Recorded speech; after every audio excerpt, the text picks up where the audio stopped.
इस कहानी की शुरुआत में हम निक नाम के एक लड़के को देखते हैं जो अपनी माँ एरिका और उनके मंगेतर डॉन के साथ रहता है क्योंकि उसके असली डेट लेरी के पास कोई जॉब नहीं थी। लेरी अपनी प्रोफेशनल लाइफ में जो भी करता है उसमें फेल हो जाता, इसीलिए एरिका ने भी लेरी को डिवोर्स दे दिया। लेरी डॉन के घर पर आता है जहाँ वो एरिका से मिलता है और उसे बताता है कि जल्दी मैं एक अच्छी जॉब ढूंढ लूंगा, उसके बाद मैं निक को अपने साथ रखूंगा। एरिका मान जाती है। निक को आइस हॉकी खेलना बहुत पसंद था, इसीलिए लेरी उसे आइस हॉकी के लिए लेकर जाता है। वहाँ से लौटते वक्त लेरी अपने बेटे को कहता है कि एक दिन तुम नेशनल लेवल पर जरूर खेलोगे और नंबर 1 खिलाड़ी बनोगे। रिप्लाई में निक कहता है कि मुझे कोई हॉकी प्लेयर नहीं बनना बल्कि डॉन की तरह बॉन्ड ट्रेडर बनना चाहता हूँ और ये मेरे दूसरे प्लान की तरह है ताकि अगर मैं हॉकी प्लेयर नहीं बना तो कुछ कर सकूं और मुझे आपकी तरह भटकना ना पड़े। लेरी को इससे बहुत बुरा लगता है पर निक उससे वादा करता है कि मैं बहुत जल्दी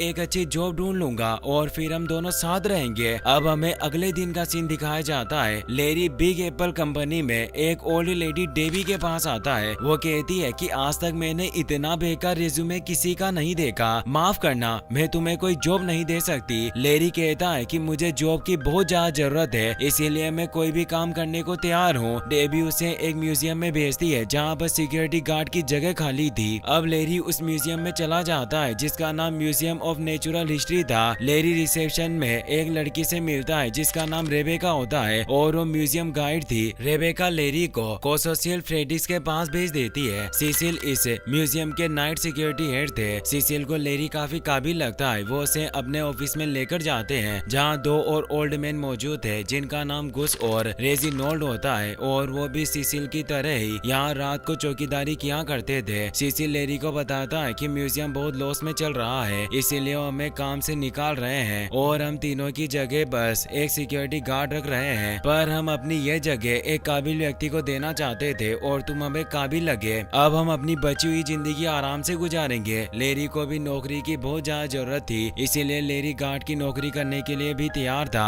अब सिसिल लेरी को म्यूजियम घुमाते हैं और वहाँ के सभी रूम्स और सभी चीजें दिखाकर उसे उनके बारे में बताते हैं। इसके बाद सिसिल लेरी को शाम को 5 बजे आने के लिए कह देता है क्योंकि उसकी नाइट गार्ड की जॉब थी, यानी पूरी रात उसे म्यूजियम की पहरेदारी करनी होगी। अब लेरी अपने घर चला जाता है और एरिका को फोन करके बताता है कि उसे जॉब मिल गई। एरिका भी ये सुनकर बहुत खुश होती है और वो निक को भी ये बात बता देती है। अब लेरी अपने यूनिफॉर्म पहनकर म्यूजियम में जाता है जहाँ सिसिल और उसके साथी उसका इंतजार कर रहे थे। वो लेरी को म्यूजियम की चाबी दे देते हैं। सिसिल लेरी से कहता है कि रात में यहाँ का माहौल बदल जाता है, इसलिए टॉर्च को अपने पास ही रखना और लाइट्स को चालू ही रहने देना। सिसिल लेरी को एक इंस्ट्रक्शन बुक देता है जो बहुत पुरानी थी। वो लेरी को इंस्ट्रक्शन पढ़ने के लिए कहता है और उसे वार्न करता है कि ध्यान रखना कि म्यूजियम से कुछ भी अंदर ना आए और ना ही बाहर जाए। यह कहकर सिसिल अपने साथियों के साथ वहाँ से चला जाता है। अब रात हो चुकी थी। लेरी पूरे म्यूजियम में अकेला था। उसने म्यूजियम का मेन गेट बंद कर रखा था और चाबियां अपने बेड में लटका रखी थी। लेरी के पास करने के लिए कुछ नहीं होता, इसीलिए वो कुछ देर टाइम पास करता है और फिर वहीं सो जाता है। थोड़ी देर बाद लेरी की जब नींद खुलती है तो टॉयलेट जाने के लिए उठता है, लेकिन तभी उसकी नजर डायनासोर स्केलेटन की ओर जाती है जो वहाँ से गायब हो चुका था। ये देखकर लेरी काफी डर गया। तभी उसे गैलरी से आवाज आती है। लेरी उस तरफ जाकर देखता है डायनासोर स्केलेटन वहाँ पानी पी रहा था। ये देखकर लेरी काफी डर गया और वहाँ से भागने लगता है। अब डायनासोर भी उसके पीछे भागता है, इसीलिए लेरी रिसेप्शन टेबल के नीचे छुपकर सिसिल को फोन लगाता है, लेकिन सिसिल पार्टी कर रहा था, इसीलिए वो लेरी से कहता है कि इंस्ट्रक्शन पढ़ो, सब समझ आ जाएगा। अब लेरी इंस्ट्रक्शन पढ़ता है जिसमें लिखा हुआ था कि हड्डी को फेंको। अब डायनासोर भी लेरी के सामने आ जाता है और उसके पास एक हड्डी भी थी। लेरी उस हड्डी को उठाकर फेंकता है तो डायनासोर उस हड्डी को पकड़ने के लिए भागता है। अब लेरी समझ जाता है कि डायनासोर उसके साथ खेलना चाहता था। लेरी भी अब उस डायनासोर से डरना बंद कर देता है, लेकिन तभी लेरी को म्यूजियम के सभी जानवर बाहर निकलते हुए दिखते हैं। वो सभी जिंदा हो गए थे और म्यूजियम में घूम रहे थे, यानी रात में इस म्यूजियम की सारी चीजें जिंदा हो जाया करती थी। अब लेरी फिर से इंस्ट्रक्शन को पढ़ता है जिसमें सेकंड पॉइंट लिखा था कि लोएंस को बंद रखना नहीं तो तुम्हें खा जाएंगे। ये पढ़कर लेरी डर जाता है और लोएंस के रूम की ओर जाता है जहाँ पर भी सभी जानवर जिंदा हो गए थे, लेकिन वो सब अभी भी रूम में ही थे। लेरी उनके रूम में चला गया था और उन्हें रूम में बंद करने के लिए लोएंस से बचकर दूसरे गेट की तरफ चला जाता है और उस गेट को बंद कर देता है, लेकिन अब लेरी देखता है कि उसके बेल्ट में चाबी नहीं है और वो चाबी एक मंकी जिसका नाम डेक्स्टर है उसने चुरा ली थी, जो लेरी के सामने ही था। लेरी उस मंकी से चाबियां मांगता है लेकिन वो मंकी उसे चाबियां नहीं देता, इसीलिए लेरी उस मंकी से प्यार से बात करता है और उसे पास बुला लेता है, लेकिन मंकी लेरी की नाक पर काट लेता है। लेरी मंकी से चाबियां लेकर गेट को लॉक कर देता है, लेकिन तभी मंकी उसका इंस्ट्रक्शन मैनुअल ले लेता है और उसे फाड़ देता है। मंकी बहुत शैतान था, वो लेरी के ऊपर सुसु भी कर देता है जिससे लेरी को बहुत गुस्सा आता है, लेकिन अब वो कुछ नहीं कर सकता था। लेरी वहाँ से निकलकर दूसरे रूम में जाता है जहाँ मिनिएचर काउबॉय लेरी को रस्सी से बांध लेते हैं और उसके ऊपर अटैक करने लग जाते हैं। वो सभी लेरी से नाराज थे क्योंकि उन्हें कई सालों से वही कांच के बॉक्स में बंद कर रखा था। लेरी उनकी रस्सियां तोड़ देता है और वहाँ से जाने लगता है। तभी वहाँ मिनिएचर रोमन आर्मी आ जाती है और लेरी के ऊपर आग के गोले फेंकने लगती है और तीर चलाने लगी, इसीलिए अब लेरी वहाँ से भागने की कोशिश करता है। तभी वहाँ टेडी रोस्वेल्ट आ जाते हैं जो अमेरिका के 26वें प्रेसिडेंट थे। वो लोरी को अपने घोड़े पर बैठा लेते हैं और उसे रोमन आर्मी से बचाकर बाहर ले आते हैं। टेडी लेरी को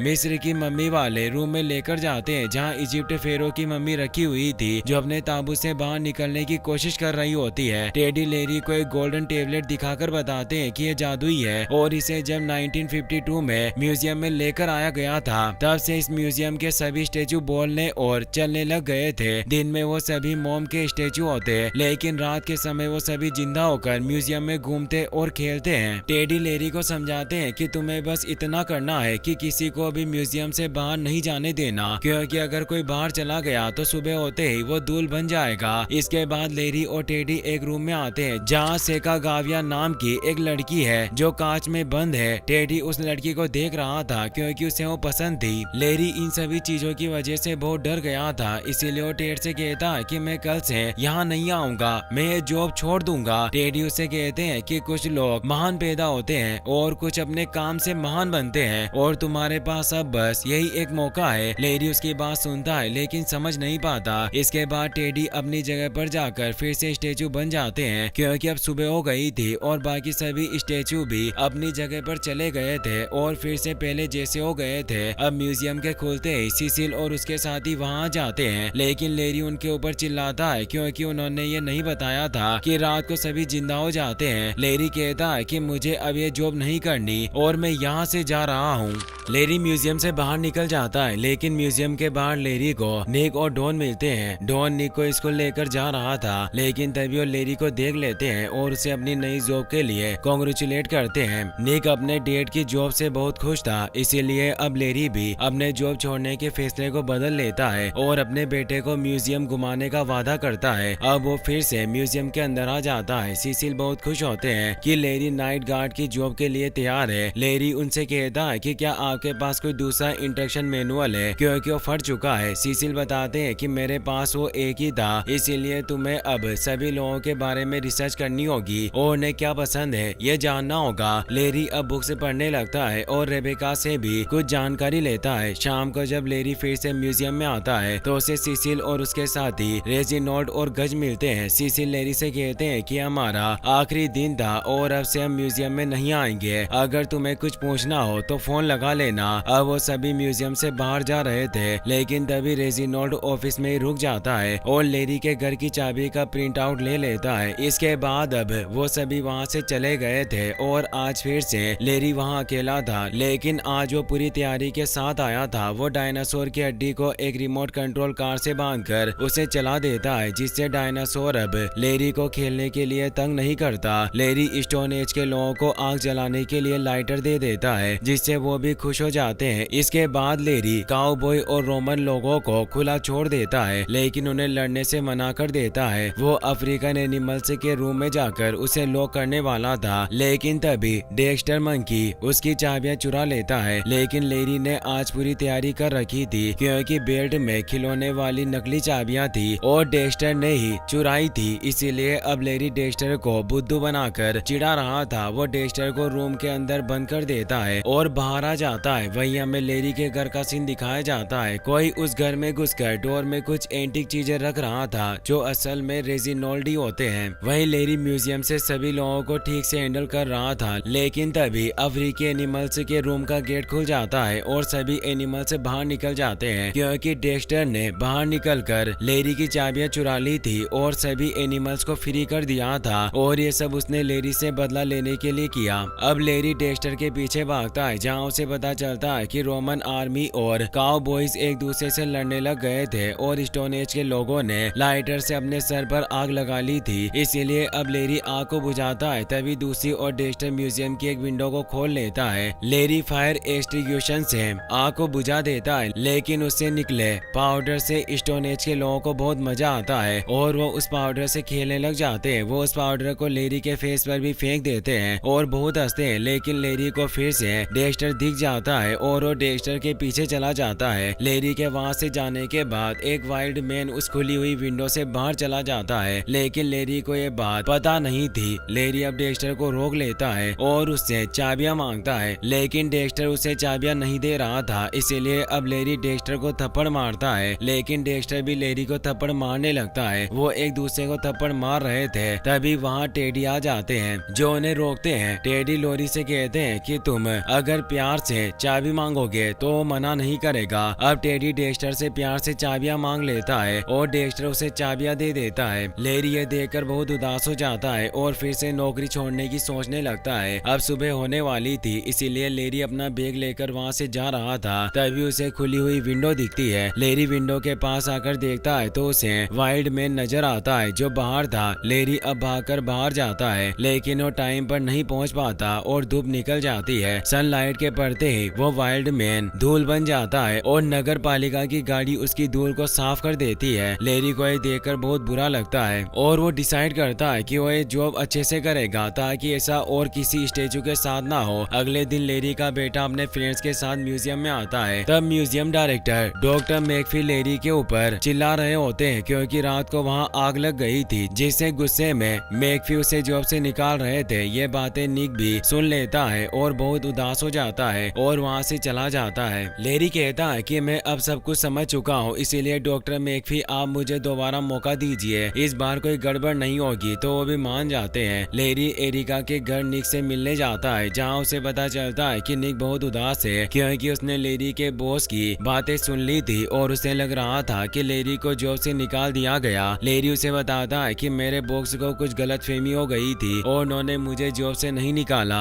अब लेरी निक को मनाने के लिए उसे भी म्यूजियम के जानवरों और लोगों से मिलवाने की सोचता है और उसे आज रात अपने साथ चलने के लिए कहता है। लेरी निक को ये बताना चाहता था कि वो कितना अमेजिंग काम करता है। अब शाम हो जाती है और लेरी निक को लेकर म्यूजियम में आ गया था। लेरी ने निक को सिक्योरिटी रूम में रुकने के लिए कहा ताकि सभी के जाने के बाद लेरी उसे बाहर ला सके। अब म्यूजियम के बंद हो जाने के बाद लेरी सभी रूम्स को चेक कर रहा था, तभी उसे सेका गाविया वाले रूम में रेबेका मिलती है। वो वहीं बैठकर कुछ सोच रही थी और बहुत दुखी लग रही थी। लेरी उसके पास जाता है और उसे बात करता है। रेबेका लेरी को बताती है कि मैं कई सालों से सेका गाविया के ऊपर स्टडी कर रही हूँ। मैंने इनके ऊपर 900 से ज्यादा पेज लिख दी है, लेकिन अब मेरी रिसर्च रुक गई क्योंकि मुझे सेका गाविया के बारे में कोई नई जानकारी नहीं मिल रही। लेरी रेबेका की बात सुनकर दुखी हुआ, लेकिन तभी उसे याद आता है कि वो सेका गाविया की रेबेका से बात करवा सकता है। वो रेबेका को बताता है कि रात होते ही सभी स्टेचू जिंदा हो जाते हैं, इसीलिए तुम असलियत में सेका गाविया से बात कर सकती हो। लेकिन रेबेका को उसकी बातों पर विश्वास नहीं होता और वो सोचती है कि लेरी उसका मजाक उड़ा रहा है, इसीलिए वो लेरी से नाराज होकर वहाँ से चली जाती है। लेरी निक को लेकर मेन हॉल में आता है और 12 बजने का इंतजार करता है। वो निक को बताता है कि सभी लोग 12 बजने के बाद जिंदा हो जाएंगे। निक को लेरी की बातों पर भरोसा नहीं था, लेकिन फिर भी वो 12 बजने का इंतजार करता है, लेकिन 12 बजे के बाद भी कोई जिंदा नहीं होता। लेरी निक से कहता है कि यहाँ मिश्र का एक जादुई टेबलेट है जिससे ये सभी लोग जिंदा हो जाते हैं, लेकिन आज पता नहीं क्या प्रॉब्लम हो गई। अब लेरी निक को लेकर मम्मी वाले रूम में जाता है, लेकिन वहाँ की दीवार पर टेबलेट नहीं था। लेरी समझ जाता है कि टेबलेट चोरी हो चुका है, लेकिन अब निक को बहुत बुरा लगता है। वो सोच रहा था कि लेरी उसे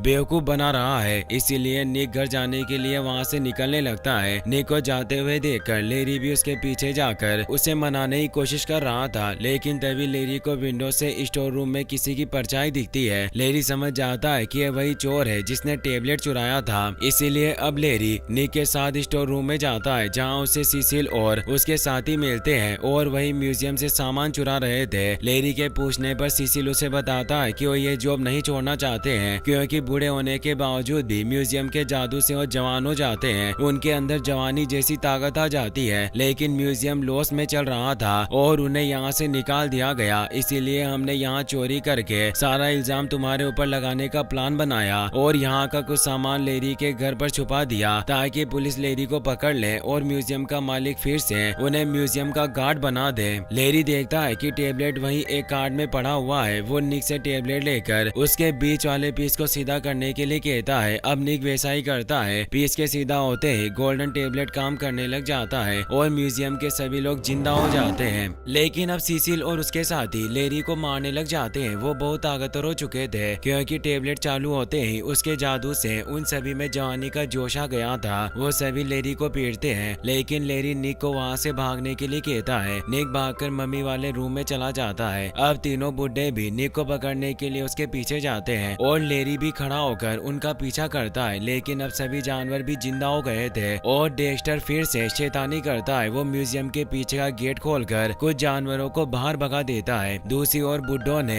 निक को पकड़ लिया था और उससे टेबलेट छीन लिया। तभी वहाँ लेरी भी आ जाता है लेकिन सिसिल चालाकी से उससे चाबी ले लेता है और लेरी और निक को मम्मी वाले रूम में बंद कर देता है और अपने साथियों के साथ वहाँ से चला जाता है। अब मम्मी वाले रूम में फेरो के गार्ड्स लेरी और निक पर अटैक करते हैं लेकिन तभी लेरी अंदर जाकर फेरो का ताबूत खोल देता है जिसके अंदर से मम्मी निकल जाती है। मम्मी बाहर आने के बाद अपने गार्ड्स को रोक देती है और अपने मुंह की पट्टियां हटाती है। वो एक आदमी था और इजिप्ट का बहुत पुराना राजा यानी फेरो ही था। उसका नाम अकमन राह था। उसे इंग्लिश आती थी क्योंकि वो कई सालों तक रिसर्च के लिए कैम्ब्रिज यूनिवर्सिटी में रहा था। अब अकम राह लेरी से उसका टेबलेट मांगता है लेकिन लेरी उसे बताता है कि गोल्डन टेबलेट तीनों बुड्ढे गार्ड्स लेकर भाग गए हैं, इसीलिए अब अकमन राह अपने गार्ड्स से गेट को तोड़वा देता है और फिर वो तीनों बुड्ढों को ढूंढने के लिए निकल जाते हैं। वो तीनों म्यूजियम के मेन हॉल में आते हैं जहां उन्हें म्यूजियम के सभी लोग आपस में लड़ते हुए मिलते हैं लेकिन लेरी उन सभी को रोकता है और एक अच्छा सा लेक्चर देता है। वो कहता है कि तुम सभी जिस टेबलेट की वजह से जिंदा होते हो उसे पुराने नाइट गार्ड्स ने चुरा लिया है और अब उन्हें उस टेबलेट को ढूंढना होगा, नहीं तो तुम सभी लोग फिर कभी जिंदा नहीं हो पाओगे। सभी लोग लेरी की बात मान जाते हैं और म्यूजियम में उन तीनों बुड्ढों को ढूंढने लग जाते हैं। काउ बॉयज का लीडर जेड और रोमन किंग ऑक्टेवियस म्यूजियम के पीछे जाकर बुड्ढों की कार की हवा निकाल देते हैं। तीनों बुड्ढे अभी म्यूजियम में ही थे और चोरी कर रहे थे लेकिन वो सभी अलग अलग हो गए थे, इसीलिए अब